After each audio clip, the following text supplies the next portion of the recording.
Today is October the 15th, 2015, and I'm going to take us on a trip from not downtown Fitchburg, but at least in town Fitchburg, up to my house up on the top of Pearl Hill. There you can see Pearl Hill in front of you right there. Big traffic circle here. There's a big high school on the left. Some small businesses here. Take a sharp left turn into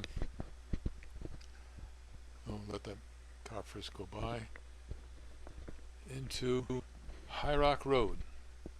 High Rock Road is a two-lane road that goes along the western side of Pearl Hill,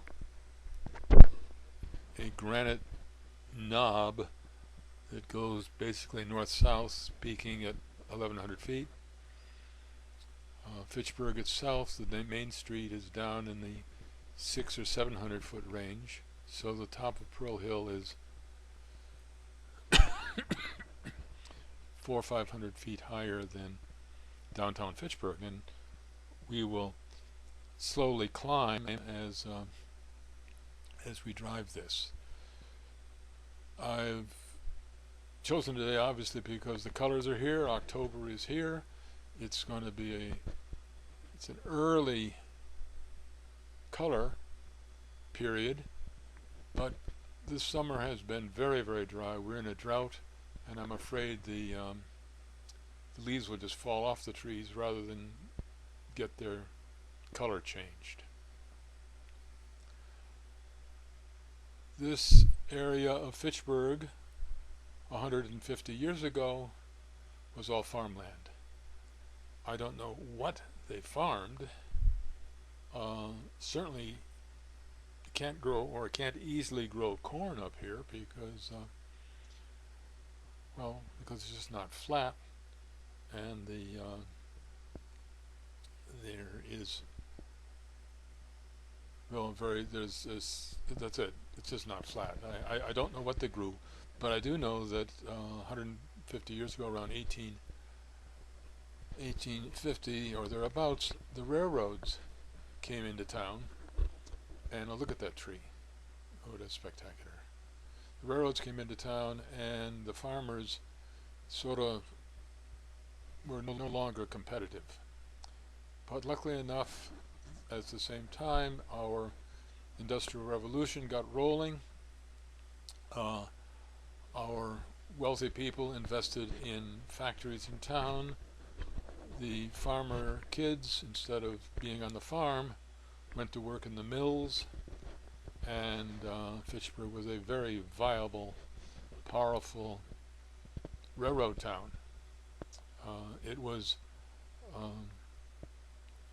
Elijah Crocker here in Fitchburg who built the railroad that went through the Hoosick Tunnel and connected Boston to Albany, New York, and from Albany, New York, there was the canal, as well as a railroad finally ultimately going to Chicago. But here we had none of these trees were not here. Reading the Audubon book, I was told, or it told me, that the last wild turkey in Massachusetts was killed in 1863, on a small hill closer to the Connecticut River. Yesterday, I drove out of my driveway, looked at my next door neighbor's yard, and I saw 10 wild turkeys. Couldn't get a picture because my car scared them away, but the point I'm making is that we are returning back to nature. We have a bear who commonly comes and eats from our bird feeders. We have coyote, we have bobcat, we have skunks, we have porcupines, we have saw a moose Once just sitting in the front yard on the hill. That's unusual. Right here on the left is a little house built in 1780 or thereabouts. There's another one coming up. I got a better shot of it, but it's still only a split-second shot. They are center entrance little buildings with a chimney right in the middle, because there was one fireplace with 2 or 3 holes. And oh, by the way, just on the right, there's a little, I forgot that, there it is. I forgot to show you that there's a fence. The fences are all stone here, all rolled stone, pulled up out of, well, rolled over and over and over by probably, I guess, glacier.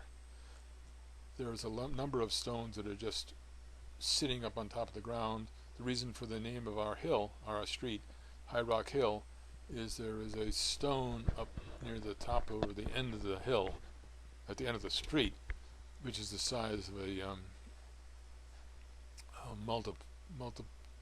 multi-ton truck, solid granite.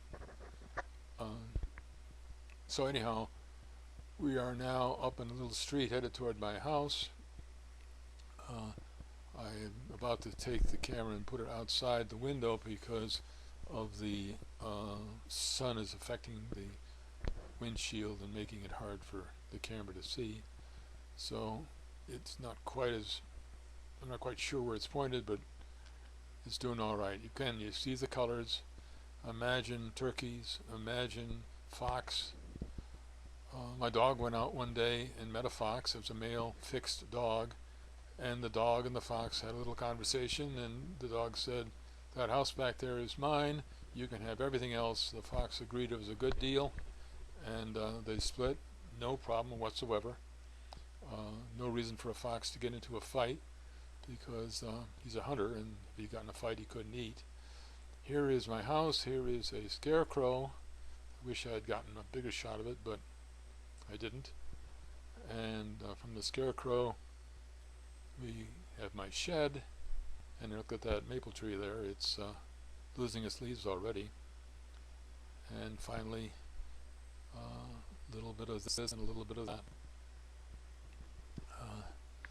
and we're home. Thank you very much for watching.